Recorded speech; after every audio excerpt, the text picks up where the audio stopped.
সিরাতে রাসূল সাল্লাল্লাহু আলাইহি ওয়াসাল্লাম। সহিহ বুখারী ও সহিহ মুসলিমের যৌথ বর্ণনায় আছে, নবী করিম সাল্লাল্লাহু আলাইহি ওয়াসাল্লাম বললেন, হে কুরাইশ সম্প্রদায়, তোমাদের জানকে তোমরা খরিদ করে নাও, অর্থাৎ জাহান্নামের আগুন হতে আত্মরক্ষা করো। আমি তোমাদের উপর হতে আল্লাহর আযাব কিছুই দূর করতে পারবো না। হে আব্দে মানাফের বংশধর, আমি তোমাদের উপর হতে আল্লাহর আযাব কিছুই দূর করতে পারবো না।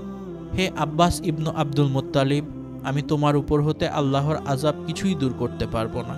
হে রাসূলুল্লাহ সাল্লাল্লাহু আলাইহি ওয়াসাল্লামের ফুফি সাফিয়া, আমি তোমাকে আল্লাহর আযাব হতে বাঁচাতে পারবো না।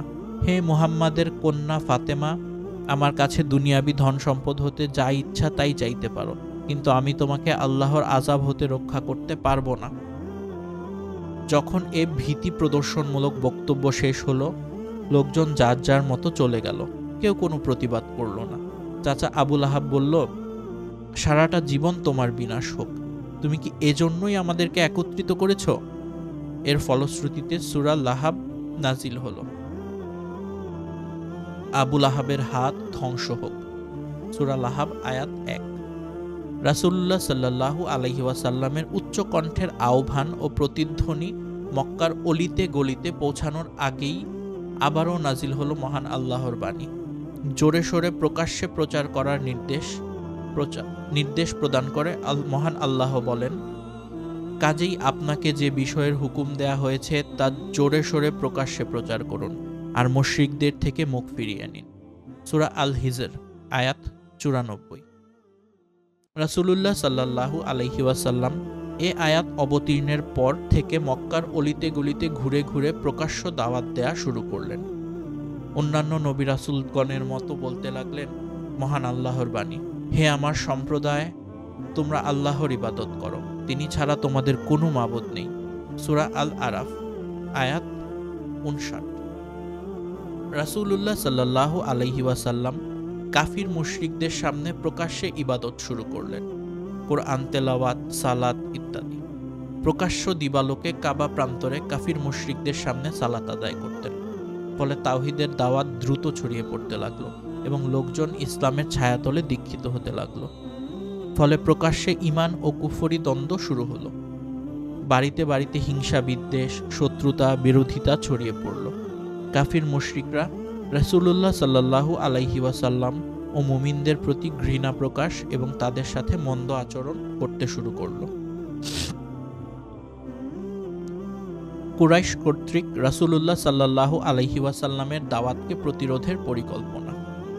ইব্রাহিম আলাইহিস সালাম এর পর থেকে হজের কার্যক্রম চালু হয়েছে। কুরাইশদের মধ্যে তা চালু ছিল, তারাই ছিল হাজিদের খাদেম। রাসূলুল্লাহ সাল্লাল্লাহু আলাইহি ওয়াসাল্লামের প্রকাশ্য দাওয়াতের কয়েক মাস অতিবাহিত হতে না হতেই হজের মৌসুম এসে উপস্থিত হলো। যেহেতু সমগ্র আরব জাহানের বিভিন্ন প্রান্ত থেকে লোকজন হজ আদায়ের জন্য মক্কায় প্রবেশ করবে, তাতে কুরাইশদের মনে এক ভয়ের সঞ্চার করল। তাহলে নবী করিম সাল্লাল্লাহু আলাইহি ওয়াসাল্লামের দাওয়াত যদি তাদের নিকট পৌঁছে যায়, হাজিদের নিকট রাসূলুল্লাহ সাল্লাল্লাহু আলাইহি ওয়াসাল্লামের দাওয়াত প্রতিরোধ করার জন্য তারা ওলীদ ইবনু মুগীরাহর গৃহে সমবেত হলেন। ওলীদ বললেন, এ ব্যাপারে তোমাদের মতামত ঠিক করো, যাতে এ নিয়ে তোমাদের পরস্পরের মধ্যে মতবিরোধ কিংবা মতপার্থক্যের সৃষ্টি না হয় এবং তোমরা একজনের কথাকে অন্যজন যেন মিথ্যা প্রতিপন্ন না করে। ওলীদের এ কথার পর কয়েকজন সমস্বরে বলে উঠলেন, আমরা অর্থাৎ রাসূলুল্লাহ সাল্লাল্লাহু আলাইহি ওয়াসাল্লামের ব্যাপারে মন্তব্য করব যে তিনি কাহিন মানে গণক। অন্যরা বলল, আমরা বলবো তিনি পাগল। কেউ কেউ বলল, আমরা বলবো তিনি কবি। আবার কেউ কেউ বলল, আমরা বলবো তিনি জাদুকর।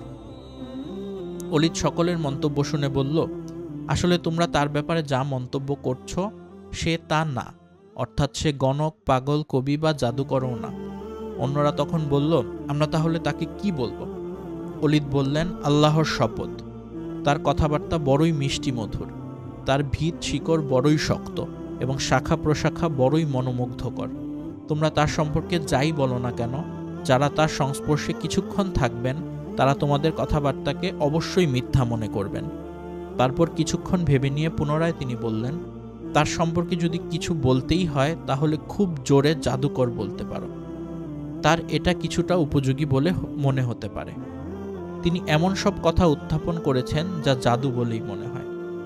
পরিশেষে তারা তাকে জাদুকর বলার সিদ্ধান্তে একমত হয়ে বৈঠক শেষ করল। মহান আল্লাহ অলিদ সম্পর্কে সূরা আল মুদাসসিরের 16টি আয়াত অবতীর্ণ করেন। ইসলামের দাওয়াত সমগ্র আরব জাহানে বিস্তার লাভ। কুরাইশরা তাদের সিদ্ধান্ত বাস্তবায়নের উদ্দেশ্যে প্রস্তুতি শুরু করল।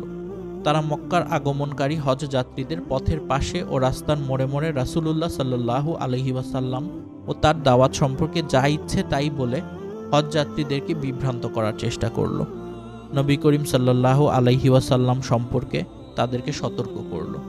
রাসূলুল্লাহ সাল্লাল্লাহু আলাইহি ওয়াসাল্লাম হজে আগত মেহমানদের তাঁবুতে গিয়ে দ্বীনের দাওয়াত দিতে থাকেন।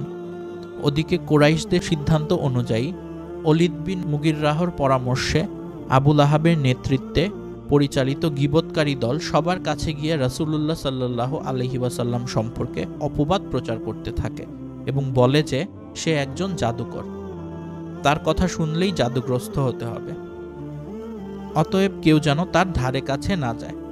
আবু লাহাব নির্লজ্জের মতো রাসূলুল্লাহ সাল্লাল্লাহু আলাইহি ওয়াসাল্লামের পিছে পিছে ঘুরতে লাগলো এবং বলতে লাগলো, তোমরা এর কথা শুনো না, সে ধর্মত্যাগী মিথ্যুক। অনুরূপভাবে রাসূলুল্লাহ সাল্লাল্লাহু আলাইহি ওয়াসাল্লাম হজ মৌসুমের বাইরে মূল মাজাজের বাজারে গিয়ে তাওহীদের দাওয়াত দিতে থাকেন, আর চাচা আবু লাহাব তার পিছে পিছে ঘুরে ঘুরে তাকে গালি দিতেন। তারিক আল মুহারিবি বলেন, আমি রাসূলুল্লাহ সাল্লাল্লাহু আলাইহি ওয়াসাল্লামকে জুল মাজাজ বাজারে বলতে শুনেছি। তিনি বলেছেন, হে লোক সকল, তোমরা বলো আল্লাহ ব্যতীত সত্য কোনো মাবুদ নেই, তাহলেই তোমরা সফলতা লাভ করবে। তখন এক ব্যক্তি তার অনুসরণ করছিল এবং রাসূলুল্লাহ সাল্লাল্লাহু আলাইহি ওয়াসাল্লামের দিকে পাথর নিক্ষেপ করে। তারিক আল মুহারিবি বলেন, আমি রাসূলুল্লাহ সাল্লাল্লাহু আলাইহি ওয়াসাল্লামকে জুল মাজাজ বাজারে বলতে শুনেছি। তিনি বলেছেন, হে লোক সকল, তোমরা বলো আল্লাহ ব্যতীত সত্য কোনো মাবুদ নেই, তাহলেই তোমরা সফলতা লাভ করবে। তখন এক ব্যক্তি তার অনুসরণ করছিল এবং রাসূলুল্লাহ সাল্লাল্লাহু আলাইহি ওয়াসাল্লামের দিকে পাথর নিক্ষেপ করছিল। সে রাসূলুল্লাহ সাল্লাল্লাহু আলাইহি ওয়াসাল্লামের দু গোড়ালি রক্তাক্ত করে দিয়েছিল এবং বলছিল, হে লোক সকল, তোমরা তার অনুসরণ করবে না, নিশ্চয়ই সে মিথ্যুক। তখন আমি বললাম, যে ব্যক্তি রাসূলুল্লাহ সাল্লাল্লাহু আলাইহি ওয়াসাল্লামের পিছনে ঘুরছে এবং তাকে পাথর নিক্ষেপ করছে, সে কে? লোকজন বলল, তিনি তার চাচা আবু লাহাব। রাসূলুল্লাহ সাল্লাল্লাহু আলাইহি ওয়াসাল্লাম হজ যাত্রীদের তাঁবুতে তাঁবুতে দাওয়াত এবং কুরাইশদের অপপ্রচারের ফলাফল হল, হজ পালন শেষে হাজিগণ নিজ এলাকা ও গৃহে প্রত্যাবর্তন করার আগে রাসূলুল্লাহ সাল্লাল্লাহু আলাইহি ওয়াসাল্লাম সম্পর্কে ভালোভাবে অবগত হয়ে প্রত্যাবর্তন করলেন। তারা এটা অবগত হলেন যে রাসূলুল্লাহ সাল্লাল্লাহু আলাইহি ওয়াসাল্লাম নবুয়াত দাবি করছেন। হজযাত্রীদের মাধ্যমে সুদূর ইয়াসরিবের কিতাবধারী ইয়াহুদি খ্রিস্টানদের কানেও নবী করিম সাল্লাল্লাহু আলাইহি ওয়াসাল্লামের রিসালাতের খবর পৌঁছে গেল। এতে তারা বুঝে নিল যে তাওরাত ইনজিলের ভবিষ্যৎবাণী অনুযায়ী শেষ নবী রাসূলুল্লাহ সাল্লাল্লাহু আলাইহি ওয়াসাল্লামের আগমন ঘটেছে। এভাবে হজযাত্রীদের মাধ্যমেই নবী করিম সাল্লাল্লাহু আলাইহি ওয়াসাল্লামের নবুয়াত এবং ইসলামের দাওয়াত সমগ্র আরব জাহানে পৌঁছে গেল এবং বিস্তার লাভ করল। রাসূলুল্লাহ সাল্লাল্লাহু আলাইহি ওয়াসাল্লামের উপর নানামুখী অত্যাচার। কুরাইশগণ যখন দেখলেন যে মুহাম্মদ রাসূলুল্লাহ সাল্লাল্লাহু আলাইহি ওয়াসাল্লামকে দ্বীনের দাওয়াত ও প্রচার থেকে নিবৃত্ত করার কোনো কৌশল কার্যকর হচ্ছে না, তখন তারা রাসূলুল্লাহ সাল্লাল্লাহু আলাইহি ওয়াসাল্লামের উপর নানামুখী অত্যাচার করে তার তাবলিগি কার্যক্রমকে সম্পূর্ণ নিশ্চিহ্ন করার জন্য তারা যে সকল পন্থা অবলম্বন করেছিল তা হচ্ছে তাকে পাগল বলা, জাদুকর মিথ্যুক বলা ইত্যাদি বলে ঠাট্টা বিদ্রূপ করা, প্রতিবেশীদের অত্যাচার, কাবাগৃহে সালাতরত অবস্থায় কষ্টদান, সম্মুখে ও পশ্চাতে নিন্দা করা ও অভিশাপ দেয়া, মুখে থুথু নিক্ষেপ করা, মুখে পচা হাড়ের গুঁড়া ছুঁড়ে মারা, অশ্রাব্য ভাষায় গালিগালাজ করা, শারীরিক নির্যাতন সহ হত্যার পরিকল্পনাও করেছিল তারা। মুসলিমদের উপর অন্যায় অত্যাচার ও পাশবিক আচরণ। রাসূলুল্লাহ সাল্লাল্লাহু আলাইহি ওয়াসাল্লামের উপর নানামুখী অত্যাচার করার পাশাপাশি তারা মুসলিমদের শাস্তি প্রদান ও তাদেরকে ইসলাম থেকে ফিরিয়ে আনার সিদ্ধান্ত গ্রহণ করল। সিদ্ধান্ত অনুযায়ী প্রত্যেক গোত্রপতি তার গোত্রের ইসলাম গ্রহণকারীদের শাস্তি প্রদান করা শুরু করল। অধিকন্তু ঈমান আনয়নকারী দাস দাসীদের উপর তারা অতিরিক্ত কাজের বোঝা চাপিয়ে দিল। তাদের উপর তারা চড়াও হলো। দরিদ্রদের উপর অত্যাচারের স্টিম রোলার চালানো শুরু করল। গালিগালাজ, অপমান অপদস্থ, ধন সম্পদের ক্ষয়ক্ষতি, নির্দয়ভাবে মারধর, তাদের শরীর থেকে চামড়া ছিলে ফেলা, হত্যাসহ পাশবিক আচরণ করত। যেমন উসমান বিন আফফান রাজিয়াল্লাহু আনহু এর চাচা তাকে খেজুর পাতার চাটাইয়ের মধ্যে জড়িয়ে রেখে নিচ থেকে আগুন লাগিয়ে ধোঁয়া দিত। মুসআব বিন উমায়ের রাজিয়াল্লাহু আনহু এর মা মুসআবের খাবার বন্ধ করে দিল, তাকে বাড়ি থেকে বের করে দিল। মুসআব স্বাচ্ছন্দ্যময়, আরাম আয়েশ এবং সুখী জীবনযাপন করত, কিন্তু ইসলাম গ্রহণের পর কঠিন সমস্যার সম্মুখীন হয়েছিলেন যে সর্পের গাত্র থেকে খুলে পড়া খোলসের মতো তার শরীরের চামড়া খুলে খুলে পড়ত। বনু মাখজুমের কৃতদাস ইয়াসির রাজিয়াল্লাহু আনহু এর পরিবারকে দুপুরবেলা প্রখর রৌদ্র তাপে মরুভূমির বালুকা রাশি এবং কঙ্কর রাশি যখন আগুনের মতো উত্তপ্ত থাকত, সেই উত্তপ্ত বালি এবং কঙ্করের উপর শুইয়ে দিয়ে শাস্তি দিত। একদিন তাদেরকে শাস্তি দেয়া অবস্থায় রাসূলুল্লাহ সাল্লাল্লাহু আলাইহি ওয়াসাল্লাম সেই পথ দিয়ে যাচ্ছিলেন। তাদেরকে লক্ষ্য করে বললেন, হে ইয়াসিরের বংশধর, ধৈর্য ধারণ করো, তোমাদের স্থান জান্নাতে। ইয়াসির রাজিয়াল্লাহু আনহু এর উপর কঠিন নির্যাতন চলার কারণে সে মৃত্যুবরণ করেন। পাষণ্ড আবু জাহল ইয়াসিরের স্ত্রী সুমাইয়া রাজিয়াল্লাহু আনহা এর নারী অঙ্গে বর্ষাবিদ্ধ করে হত্যা করে। তিনি মহিলাদের মধ্যে প্রথম শহীদ। আম্মার রাজিয়াল্লাহু আনহুকে উত্তপ্ত বালি ও কঙ্করের উপর শুইয়ে পাথর চাপা দিয়ে পানিতে ডুবিয়ে নির্যাতন করা হয়। উমাইয়া বিন খালাফের দাস বেলাল রাজিয়াল্লাহু আনহুকে গলায় দড়ি দিয়ে বেঁধে ছেলেদের হাতে ধরিয়ে দেয়া হতো। ছেলেরা গলার দড়ি ধরে রাস্তাঘাটে টেনে হিচড়ে নিয়ে বেড়াত।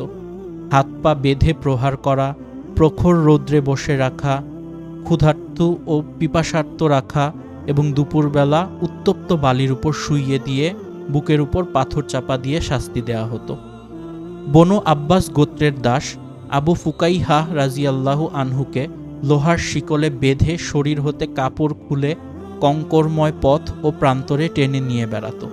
পায়ে রশি দিয়ে বেঁধে উত্তপ্ত মরু ময়দানে গলায় ফাঁস লাগানো হতো।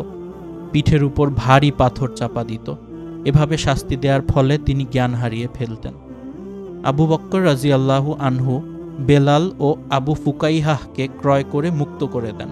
আলহামদুলিল্লাহ। খুজাআহ গোত্রের উম্মু আনমারের দাস খাব্বাব বিন আরাত রাজিয়াল্লাহু আনহুকে আগুন দিয়ে শাস্তি দেয়া হতো। উত্তপ্ত লোহা দিয়ে তার পিঠ ও মাথায় সেক দেয়া হতো। কখনো চুল ধরে টানাটানি, কখনো গ্রীবা ধরে মুচড়ে দিত।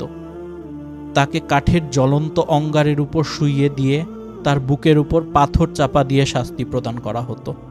এতে তার পৃষ্ঠদেশ পুড়ে গিয়ে ধবল কোষ্ঠের মতো সাদা হয়ে গিয়েছিল। রুমি কৃতদাসী জিন্নিরাহ রাজিয়াল্লাহু আনহাকে চোখে আঘাত করে অন্ধ করে দেয়া হয়েছিল। চোখ অন্ধ করে দেওয়ার পর তাকে বলা হলো, তোমাকে লেগেছে কি? উত্তরে জিন্নিরাহ বলেন, আল্লাহর কসম, আমাকে লাত ও উজজার আসর লাগেনি, বরং এটা আল্লাহর একটা অনুগ্রহ এবং তার ইচ্ছায় তা ভালো হয়ে যাবে। অতঃপর একদিন সকালে দেখা গেল যে আল্লাহ তাআলা তার চক্ষু ভালো করে দিয়েছেন। মুশরিকরা এভাবেই মুসলিমদেরকে পাশবিক নির্যাতন করত।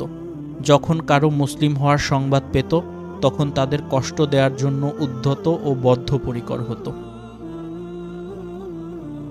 আবু তালিবের নিকট কুরাইশগণ। রাসূলুল্লাহ সাল্লাল্লাহু আলাইহি ওয়াসাল্লামের উপর নানামুখী অত্যাচার করার পরও যখন তিনি তাওহীদের দাওয়াত থেকে নিবৃত্ত না হলেন, তখন কুরাইশগণ আবু তালিবের সমীপে উপস্থিত হলেন। ইবনু ইসহাক রাহিমাহুল্লাহ বলেন যে, কুরাইশ গোত্রের কয়েকজন নেতৃস্থানীয় ব্যক্তিত্ব একত্র হয়ে আবু তালিবের নিকট উপস্থিত হয়ে বললেন, হে আবু তালিব, আপনার ভ্রাতুষ্পুত্র আমাদের দেবদেবীগণকে গালিগালাজ করছে, আমাদের ধর্মের নিন্দা করছেন, আমাদেরকে জ্ঞান বুদ্ধি ও বিচার বিবেকহীন মূর্খ বলছেন এবং আমাদের পূর্বপুরুষগণকে ধর্মভ্রষ্ট বলছেন। অতএব হয় আপনি তাকে এ জাতীয় কাজকর্ম থেকে বিরত রাখুন, নতবা আমাদের এবং তার মধ্য থেকে আপনি দূরে সরে যান, কারণ আপনিও আমাদের মতোই তার বক্তব্য মতে ভিন্ন ধর্মের অনুসারী। তার ব্যাপারে আমরাই আপনার জন্য যথেষ্ট হব। আবু তালিব অত্যন্ত ঠান্ডা মেজাজে তাদের বুঝিয়ে সুঝিয়ে বিদায় করলেন। রাসূলুল্লাহ সাল্লাল্লাহু আলাইহি ওয়াসাল্লাম তার প্রচার কাজ অব্যাহত রাখলেন। কুরাইশগণ ক্রোধ ও গরম মেজাজ নিয়ে আবু তালিবের নিকট পুনরায় আগমন করলেন এবং বললেন, হে আবু তালিব, আপনি আমাদের মাঝে মান মর্যাদার অধিকারী একজন বয়স্ক ব্যক্তি। আমরা ইতপূর্বে বলেছিলাম যে আপনার ভ্রাতুষ্পুত্রকে আমাদের ধর্ম সম্পর্কে নিন্দাবাদ করা থেকে বিরত রাখুন, কিন্তু আপনি তা করেন নাই। আপনি মনে রাখবেন, আমরা এটা কিছুতেই বরদাস্ত করতে পারছি না যে আমাদের পিতা, পিতামহ এবং পূর্বপুরুষদের গালিগালাজ করা হোক, আমাদের বিবেককে নির্বুদ্ধিতা বলে আখ্যায়িত করা হোক এবং আমাদের দেবদেবীদের নিন্দা করা হোক। আমরা আবারও আপনাকে অনুরোধ করছি, হয় আপনি তাকে সেসব থেকে নিবৃত্ত রাখুন, নচেত আমাদের দুদলের মধ্যে একদল ধ্বংস না হওয়া পর্যন্ত যুদ্ধ বিগ্রহ চলতেই থাকবে। ব্যক্তিগত ও সমষ্টিগতভাবে আবু তালিব এতটাই মর্যাদাবান ও প্রভাবশালী ছিলেন যে তার কথা অমান্য করা বা তার গৃহীত সিদ্ধান্তে হস্তক্ষেপ করার দুঃসাহসিকতা কারোরই ছিল না। কিন্তু কুরাইশরা সেটাও ছাড়িয়ে তার সাথে কঠোর বাক্য বিনিময় করল। তাদের আস্ফালনে আবু তালিব অত্যন্ত বিচলিত হয়ে পড়লেন। কুরাইশদের অবস্থানটা ভাতিজাকে বুঝিয়ে তাকে লক্ষ্য করে বললেন, বাবা, একটু বিচার বিবেচনা করে কাজ করো। যে ভার বহন করার শক্তি আমার নেই, সে ভার আমার উপর চাপিয়ে দিও না। আশ্রয়দাতার এমন নৈরাশ্য মনোভাবে রাসূলুল্লাহ সাল্লাল্লাহু আলাইহি ওয়াসাল্লাম ভগ্ন হৃদয়ে নিদারুণ সংকটে পতিত হওয়ায় দুশ্চিন্তায় পড়লেন। এরপরও মহান আল্লাহর প্রতি অবিচল আস্থা রেখে চাচাকে বললেন, চাচা যান, আল্লাহর শপথ, যদি এরা আমার ডান হাতে সূর্য এবং বাম হাতে চাঁদ এনে দেয়, তবুও ওহির এ দাওয়াত থেকে এক মুহূর্তের জন্যও আমি বিচ্যুত হব না। এ মহামহিম কার্যে হয় আল্লাহ আমাকে জয়যুক্ত করবেন, না হয় আমি ধ্বংস হয়ে যাব, কিন্তু চাচা যান, আমি এ কাজ থেকে কখনোই বিচ্যুত হব না।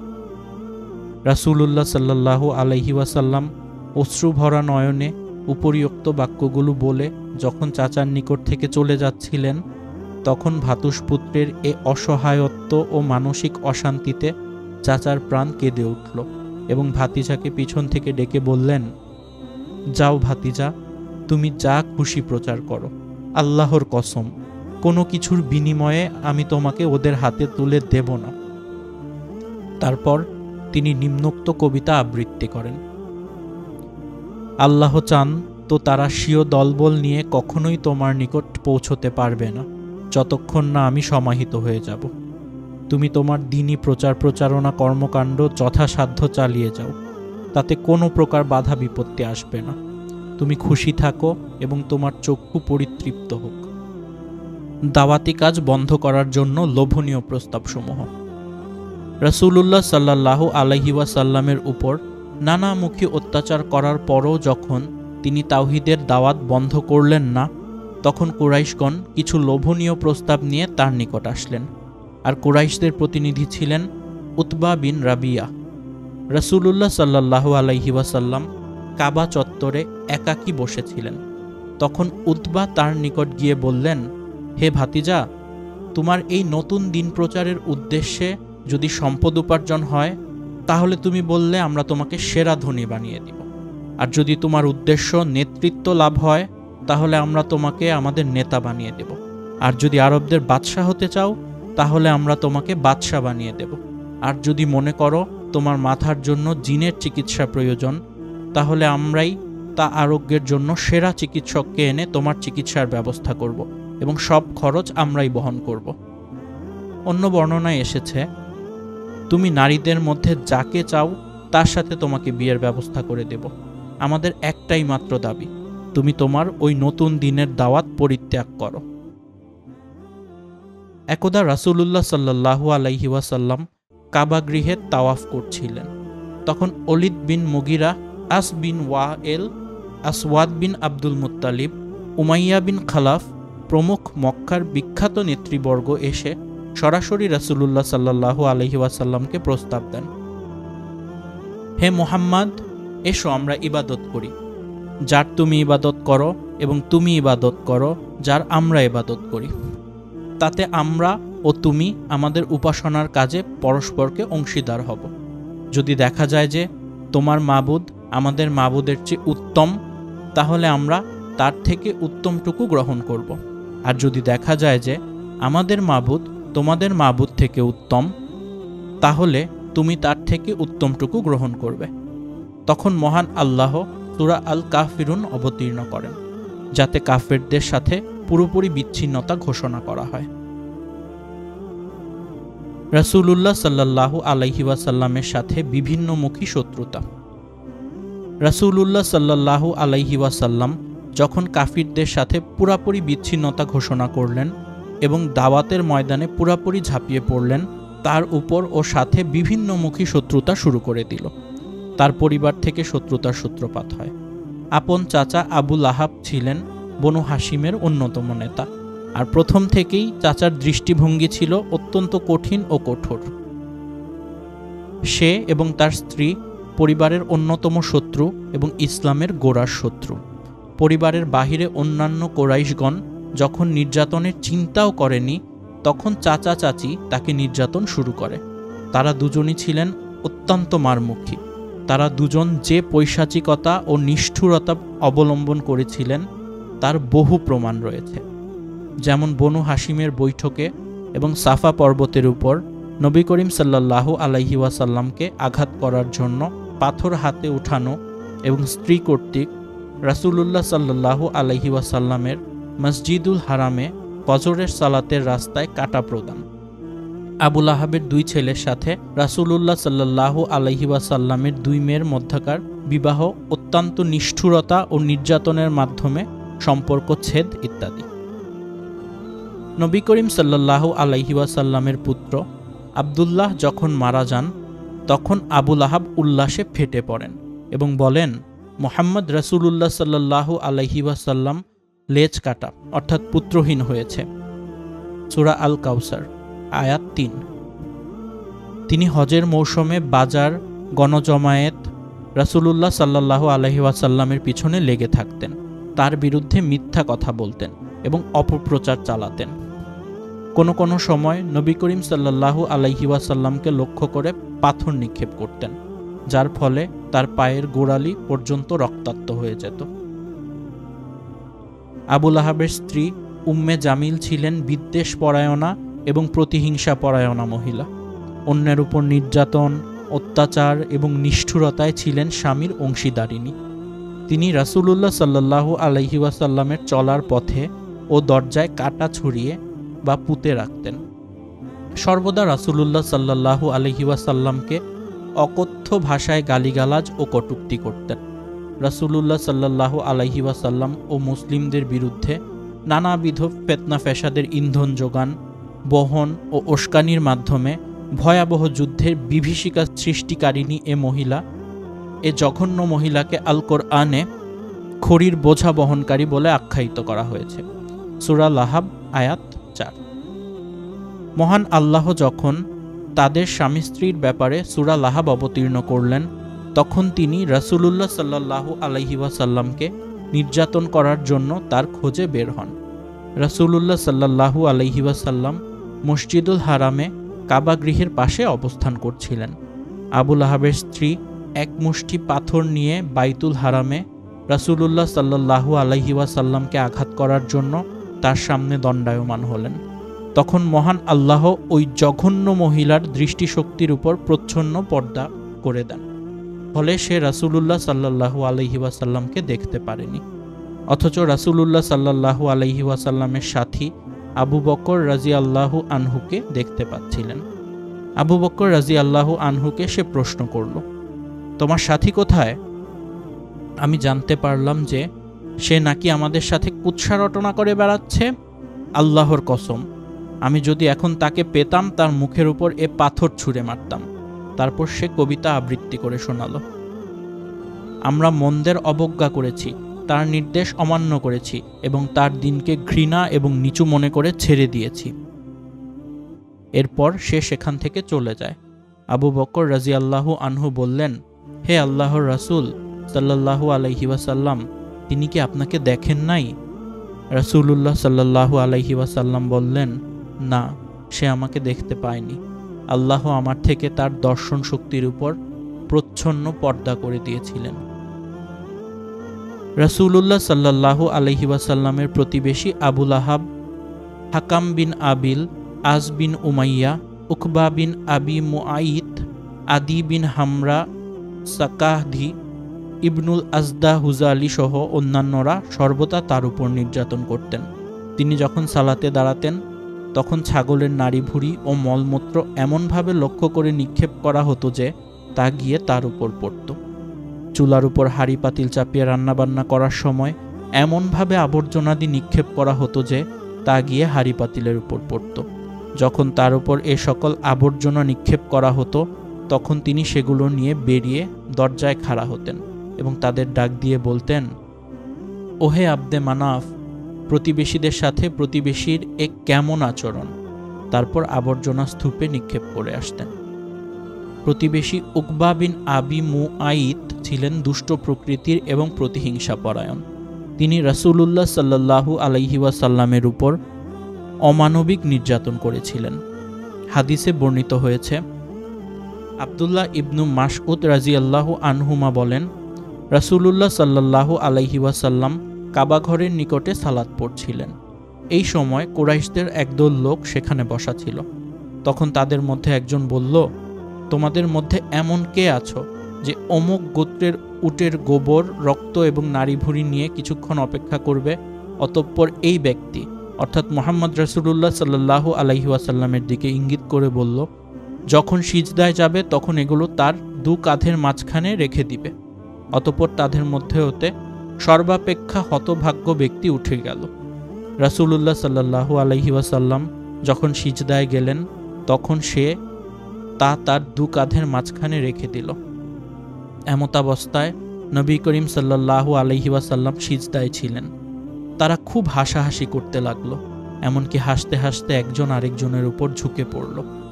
একজন গমনকারী দ্রুত ফাতিমা রাজিয়াল্লাহু আনহায়ের নিকট এ খবর নিয়ে প্রস্থান করলেন। ফাতিমা রাজিয়াল্লাহু আনহা দ্রুত আগমন করলেন, অথচ নবী করিম সাল্লাল্লাহু আলাইহি ওয়াসাল্লাম তখনও সিজদায় ছিলেন। ফাতিমা রাজিয়াল্লাহু আনহা গোবর, রক্ত এবং নাড়িভুঁড়িগুলো নবী করিম সাল্লাল্লাহু আলাইহি ওয়াসাল্লামের উপর হতে সরিয়ে ফেললেন এবং ওই সমস্ত হতভাগ্য কাফেরদের লক্ষ্য করে গালমন্দ করলেন। রাসূলুল্লাহ সাল্লাল্লাহু আলাইহি ওয়াসাল্লাম যখন সালাত শেষ করলেন তখন তিনি 3 বার বললেন, হে আল্লাহ, আপনি কুরাইশদেরকে ধ্বংস করুন। হে আল্লাহ, আপনি কুরাইশদেরকে ধ্বংস করুন। হে আল্লাহ, আপনি কুরাইশদেরকে ধ্বংস করুন। রাসূলুল্লাহ সাল্লাল্লাহু আলাইহি ওয়াসাল্লাম যখন কোনো বিষয়ে দোয়া করতেন তখন 3 বার দোয়া করতেন, আর যখন আল্লাহর নিকট চাইতেন তখন 3 বার চাইতেন। অতঃপর তিনি বললেন, হে আল্লাহ, আপনি আমর ইবনু হিশাম, শাইবা ইবনু রাবিয়াহ, ওয়ালিদ ইবনু উতবা, উমাইয়া ইবনু খালফ, উকবা ইবনু আবু মুআইত, উমারাহ ইবনুল ওয়ালিদকে ধ্বংস করে দিন। রাবি আব্দুল্লাহ রাজিয়াল্লাহু আনহুমা বলেন, আল্লাহর কসম, রাসূলুল্লাহ সাল্লাল্লাহু আলাইহি ওয়াসাল্লাম যাদের ব্যাপারে অভিশাপ করেছিলেন আমি বদরের যুদ্ধে তাদের লাশ মাটিতে পড়ে থাকতে দেখেছি। অতঃপর তাদেরকে টেনে বদরের একটি পুরাতন কূপের মধ্যে নিক্ষেপ করা হয়েছে। অতঃপর রাসূলুল্লাহ সাল্লাল্লাহু আলাইহি ওয়াসাল্লাম বলেছেন, এই কূপে যাদেরকে নিক্ষেপ করা হলো তাদের উপর অভিশাপ। উমাইয়া বিন খালাফ সর্বদা রাসূলুল্লাহ সাল্লাল্লাহু আলাইহি ওয়াসাল্লামকে ভৎসনা ও অভিশাপ করত। সূরা আল হুমাযা আয়াত 1। উবাই ইবনু খালফ রাসূলুল্লাহ সাল্লাল্লাহু আলাইহি ওয়াসাল্লামের মুখে থুথু এবং মরা পচা হাড় নিক্ষেপ করেছিল। আখনাস বিন শারিক রাসূলুল্লাহ সাল্লাল্লাহু আলাইহি ওয়াসাল্লামকে অত্যাধিক নির্যাতন করতেন। আল কুরআনে তার 9টি বৈশিষ্ট্যের কথা বর্ণিত হয়েছে। সূরা আল কলাম আয়াত 10 থেকে 13। আবু জাহল অশ্লীল কথাবার্তার মাধ্যমে কষ্ট দিত এবং মানসিক ও শারীরিকভাবে নির্যাতন করত। সূরা আল কিয়ামাহ আয়াত 31, 34 থেকে 35। সূরা আল আলাক আয়াত 17। সে সর্বদা সালাতে বাধা দিত এবং ধমক দিত, এমনকি রাসূলুল্লাহ সাল্লাল্লাহু আলাইহি ওয়াসাল্লামের ঘাড় মারিয়ে দেওয়ার হুমকি ও ধমকিও দিয়েছিল। হাদিসে বর্ণিত হয়েছে, আবু হুমায়রা রাজিয়াল্লাহু আনহু বলেন, আবু জাহল মক্কার কাফেরদেরকে বলল, তোমাদের সম্মুখে মোহাম্মদ রাসূলুল্লাহ সাল্লাল্লাহু আলাইহি ওয়াসাল্লাম কি তার চেহারা মাটিতে লাগায়? বলা হলো, হ্যাঁ। আবু জাহল বলল, লাত ও উজ্জার কসম, আমি যদি তাকে এরূপ করতে দেখি তাহলে আমি তার ঘাড় মারিয়ে দিব। অতঃপর সে রাসূলুল্লাহ সাল্লাল্লাহু আলাইহি ওয়াসাল্লামের নিকট আসলো। তখন তিনি সালাত পড়ছিলেন। আবু জাহল রাসূলুল্লাহ সাল্লাল্লাহু আলাইহি ওয়াসাল্লামের দিকে আসেন তার ঘাড় মারিয়ে দেওয়ার জন্য। যখনই সে সম্মুখের দিকে অগ্রসর হচ্ছিল, তৎক্ষণাৎ অতর্কিত আক্রমণের কারণে সে পিছিয়ে আসে এবং উভয় হাত দ্বারা নিজেকে আত্মরক্ষা করে। তাকে জিজ্ঞেস করা হলো, তোমার কি হয়েছে? সে বলল, আমার ও মুহাম্মদ রাসূলুল্লাহ সাল্লাল্লাহু আলাইহি ওয়াসাল্লামের মাঝখানে আগুনের পরীক্ষা, ভয়ঙ্কর দৃশ্য এবং ডানা বিশিষ্ট দল। রাসূলুল্লাহ সাল্লাল্লাহু আলাইহি ওয়াসাল্লাম বলেছেন, আবু জাহল যদি আমার নিকটবর্তী হতো তাহলে অবশ্যই ফেরেশতাগণ তার এক এক অঙ্গ কেড়ে নিত। রাসূলুল্লাহ সাল্লাল্লাহু আলাইহি ওয়াসাল্লামের প্রশিক্ষণ কেন্দ্র দারুল আরকাম। দারুল আরকাম ছিল আরকাম বিন আবিল আরকাম মাখজুমির বাড়ি, যা সাফা পর্বতে অবস্থিত ছিল। আল আরকাম ছিলেন প্রথম সারির মুসলিম। দারুল আরকাম ছিল রাসূলুল্লাহ সাল্লাল্লাহু আলাইহি ওয়াসাল্লামের প্রশিক্ষণ কেন্দ্র। মুসলিমরা এ বাড়িতেই একত্রিত হতেন এবং গোপনে ইবাদত, তালিম, তাবলীগ, বন্দেগী, সম্মেলন ও পারস্পরিক মত বিনিময় করতেন। রাসূলুল্লাহ সাল্লাল্লাহু আলাইহি ওয়াসাল্লাম এ বাড়িতেই মুসলিমদের সাথে গোপনে মিলিত হতেন। মুসলিমদের সার্বিক কল্যাণের কথা চিন্তা করে সঙ্গোপনেই তিনি তাদের সাথে একত্রিত হতেন, যাতে করে কাফিররা অসহায় মুসলিমদেরকে নির্যাতন করতে না পারে। এ বাড়িতেই তিনি সাহাবীদেরকে কোরআন ও হিকমত শিক্ষা দিতেন, যাতে তারা নিরাপদে ইবাদত করতে পারেন, ওহির জ্ঞান নিরাপদে গ্রহণ করতে পারেন এবং যারা ইসলাম গ্রহণ করতে ইচ্ছুক তারা মুশরিকদের অগোচরে ও অজান্তে ইসলাম গ্রহণ করতে পারে। সাহাবীদেরকে আবিসিনিয়ায় হিজরতের নির্দেশ। পঞ্চম বর্ষের মধ্যভাগে সাহাবীদের উপর অত্যাচারের মাত্রা যখন বৃদ্ধি পেল, ধৈর্য ও সহ্যের সীমা অতিক্রম করে গেল, তখন এ বিভীষিকার কবল থেকে পরিত্রাণ লাভের উদ্দেশ্যে তারা বাধ্য হলেন হিজরতের সন্ধানে প্রবৃত্ত হতে। অনিশ্চয়তা ও দুঃখ দুর্দশার এ ঘোর অন্ধকারাচ্ছন্ন অবস্থার মধ্যে অবতীর্ণ হল মহান আল্লাহর বাণী, হে নবী, আপনি বলুন, হে আমার মুমিন বান্দারা, তোমরা তোমাদের প্রতিপালককে ভয় করো। এ দুনিয়ায় যারা ভালো কাজ করবে তাদের জন্য আছে কল্যাণ, অর্থাৎ জান্নাত। আল্লাহর জমিন প্রশস্ত, ধৈর্যশীলদেরকে অপরিমিত প্রতিদান দেয়া হবে। সূরা আল জুমার আয়াত 10। এ আয়াতে হিজরতের জন্য ইঙ্গিত প্রদান করে বলা হয়, আল্লাহর জমিন প্রশস্ত। রাসূলুল্লাহ সাল্লাল্লাহু আলাইহি ওয়াসাল্লাম আবিসিনিয়ার সম্রাট আসহামা নাজাশির উদারতা এবং ন্যায়পরায়ণতা সম্পর্কে অবহিত ছিলেন। তিনি রাসূলুল্লাহ সাল্লাল্লাহু আলাইহি ওয়াসাল্লাম জানতেন যে সাহাবীগণ যেখানে গমন করলে নিরাপদ থাকার এবং নির্বিঘ্নে দিন পালন করার সুযোগ লাভ করবে। সব কিছু বিবেচনা করে তাদের জীবন ও ঈমানের নিরাপত্তা বিধান এবং নির্বিঘ্নে দিন পালন করার উদ্দেশ্যে রাসূলুল্লাহ সাল্লাল্লাহু আলাইহি ওয়াসাল্লাম সাহাবীগণ রাজিয়াল্লাহু আনহুমকে আবিসিনিয়ায় হিজরত করার নির্দেশ প্রদান করেন। রাসূলুল্লাহ সাল্লাল্লাহু আলাইহি ওয়াসাল্লামের সাথে মুশরিকদের সিজদা। সাহাবীগণ আবিসিনিয়ায় হিজরতের পর একদা নবী করিম সাল্লাল্লাহু আলাইহি ওয়াসাল্লাম বাইতুল হারামের উদ্দেশ্যে বের হন এবং সেখানে উপস্থিত হয়ে সূরা আন নাজম পাঠ করা শুরু করেন। কাফিরদের এক দল সেই সময় সেখানে উপস্থিত ছিল। রাসূলুল্লাহ সাল্লাল্লাহু আলাইহি ওয়াসাল্লাম কোরআন পাঠ করলে কাফির মুশরিকরা শোরগোল করে, এমন এক অবস্থার সৃষ্টি করত যাতে তা শ্রুতিগোচর না হয়। কিন্তু রাসূলুল্লাহ সাল্লাল্লাহু আলাইহি ওয়াসাল্লাম যখন এ সূরাটি পাঠ শুরু করলেন, তখন আল্লাহর কালাম তাদের কর্ণকুহরে প্রবিষ্ট হল। তারা মন্ত্রমুগ্ধের ন্যায় সম্পূর্ণ ভাবাবিষ্ট এবং হতচকিত হয়ে পড়লেন। গভীর মনোযোগের সাথে তা শুনতে থাকলেন। অতঃপর রাসূলুল্লাহ সাল্লাল্লাহু আলাইহি ওয়াসাল্লাম যখন এ সূরার শেষের আয়াতসমূহ পাঠ করতে থাকলেন, তখন তাদের অন্তরে কম্পন সৃষ্টি হতে থাকল। যখন তিনি আল্লাহর নির্দেশ সম্বলিত শেষের আয়াতটি পাঠ করলেন, অতএব তোমরা আল্লাহকে সিজদা করো এবং তার ইবাদত করো, সূরা আন নাজম আয়াত ৬২। অতঃপর রাসূলুল্লাহ সাল্লাল্লাহু আলাইহি ওয়াসাল্লাম সিজদা করলেন এবং উপস্থিত কাফির মুশরিকরাও সিজদা করল। কাফির মুশরিকরা ইচ্ছা করে সিজদা করেনি। মূলত তারা সূরা আন নাজম যেভাবে মনোযোগী হয়ে শ্রবণ করেছে, এর আগে কখনো এভাবে কোরআন তেলাওয়াত শ্রবণ করেনি। মহান আল্লাহর কালামের অশ্রুতপূর্ব সুললিত বাণী, অবর্ণনীয় কমনীয়তা ও উপরূপ মিষ্টতা তাদেরকে বিমোহিত করেছিল। আল কোরআনের অলৌকিকত্ব তাদের স্বকীয়তা বিনষ্ট করে দিয়েছিল, যার ফলে তারা আল্লাহর উদ্দেশ্যে সিজদা করতেও বাধ্য হয়েছিল।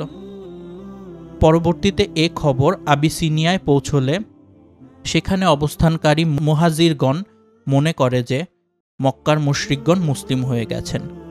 ফলে অনেকেই স্বদেশে প্রত্যাবর্তন করার জন্য মক্কা অভিমুখে যাত্রা করেন। কিন্তু মক্কায় প্রবেশের আগেই প্রকৃত ঘটনা সম্পর্কে তারা অবগত হন।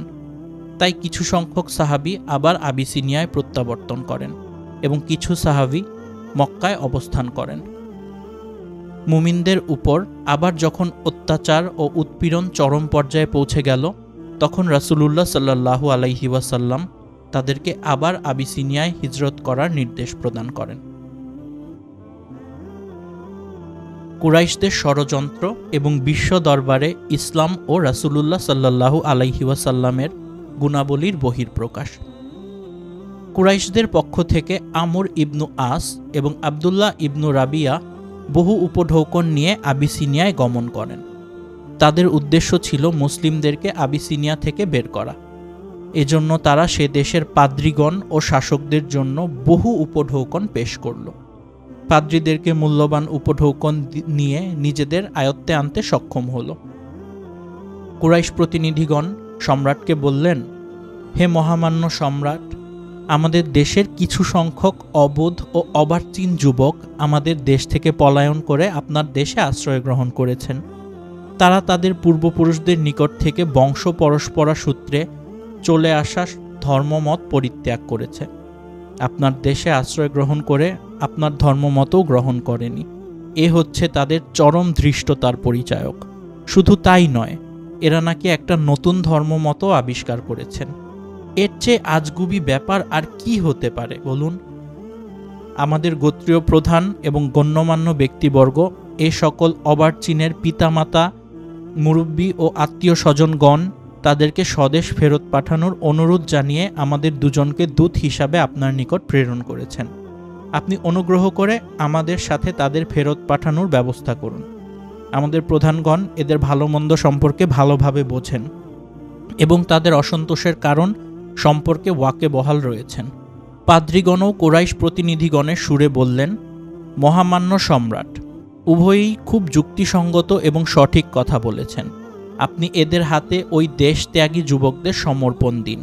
আমাদের মনে হয় এটাই ভালো যে তারা তাদের স্বদেশ ফেরত নিয়ে যাক। কুরাইশ দূতগণের কথাবার্তা শ্রবণের পর সম্রাট নাজাশী গভীরভাবে কিছুক্ষণ চিন্তা করে নিয়ে বললেন, আলোচ্য বিষয়টির বিভিন্ন দিক সম্পর্কে সুস্পষ্ট ধারণা লাভের পূর্বে কোনো কিছু মন্তব্য প্রকাশ করা কিংবা সিদ্ধান্ত নেওয়া সমীচীন হবে না। সিদ্ধান্ত নেয়ার পূর্বে বিষয়টির খুঁটিনাটি সম্পর্কে ওয়াকেবহাল হওয়া তার বিশেষ প্রয়োজন। এ প্রেক্ষিতে তার দরবারে উপস্থিত হওয়ার জন্য তিনি মুসলিমদের আহ্বান জানালেন। মুসলিমগণও আল্লাহ তাআলার কথা স্মরণ করে বিষয়ের খুঁটিনাটি সহ সকল কথা সম্রাট সমীপে পেশ করার জন্য উত্তম মানসিক প্রস্তুতি সহকারে সম্রাটের নিকট উপস্থিত হলেন। সম্রাট নাজাশী তার দরবারে উপস্থিত মুসলিমদের লক্ষ্য করে বললেন, যে ধর্মে দীক্ষিত হওয়ার কারণে যুগ যুগ ধরে পূর্বপুরুষগণের বংশ পরম্পরা সূত্রে চলে আসা ধর্ম তোমরা পরিত্যাগ করেছ এবং এমনকি আমাদের দেশে আশ্রিত হয়েও তোমরা আমাদের ধর্মের প্রতি সম্পূর্ণ উদাসীন রয়েছ, সে ধর্মটি কোন ধর্ম?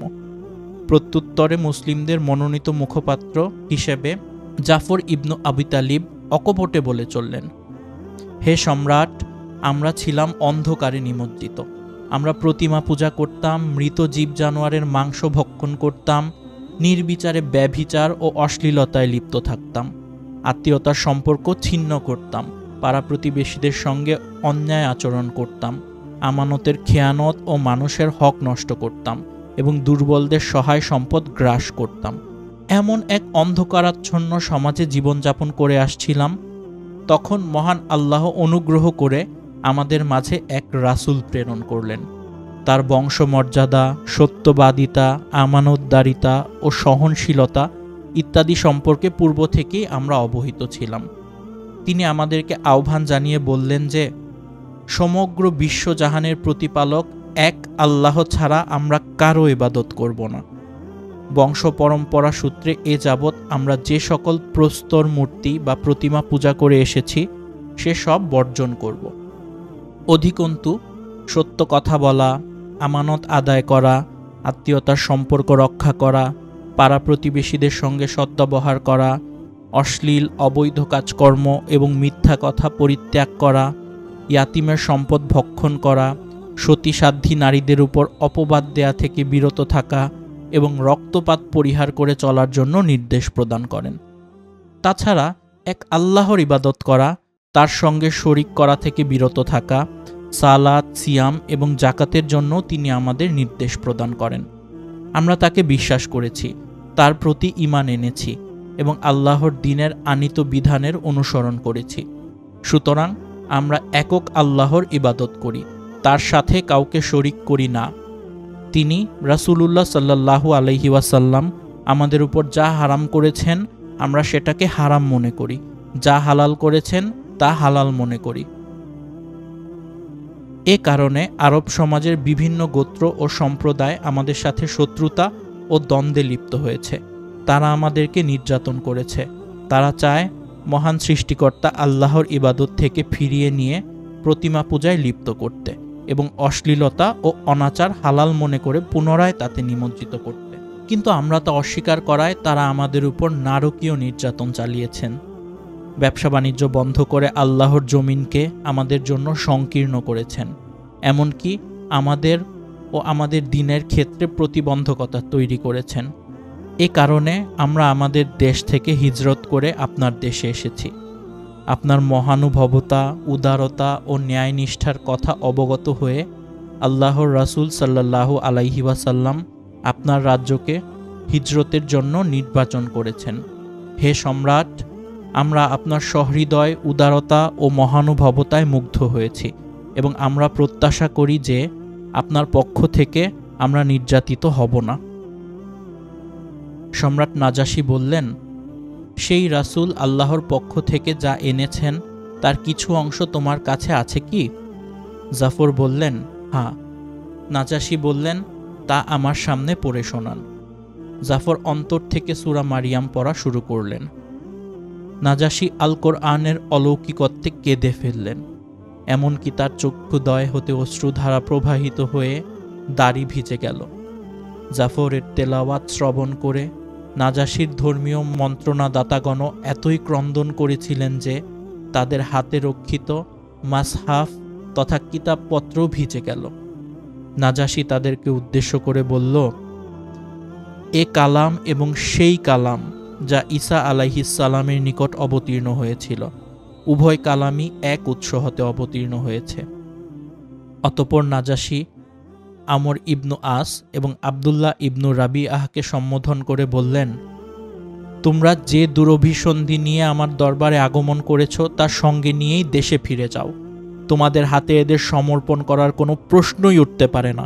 অধিকন্তু এ ব্যাপারে এখানে কোনো কূটকৌশলেরও অবকাশ থাকবে না। এরপর আমর ইবনু আস অন্য কৌশল অবলম্বন করলেন। ঈসা আলাইহিসসালামের প্রসঙ্গ টেনে সম্রাটকে বিভ্রান্ত করার চেষ্টা করেন, কিন্তু সম্রাট তাদের দুরভিসন্ধি উপলব্ধি করে তাদের উপঢৌকন তাদেরকে ফিরিয়ে দেওয়ার নির্দেশ প্রদান করলেন। মুসলিমদেরকে লক্ষ্য করে বললেন, তোমরা নির্ভয়ে শান্তি ও নিরাপত্তার সাথে আমার রাজ্যে বসবাস করো। যে কেউ তোমাদের উপর অন্যায় করবে তার জন্য জরিমানা ও শাস্তি বিধানের ব্যবস্থা করা হবে। তোমাদের প্রতি অন্যায় অত্যাচারের বিনিময়ে আমার হাতে কেউ সোনার পাহাড় এনে দিলেও আমি তা পছন্দ করব না।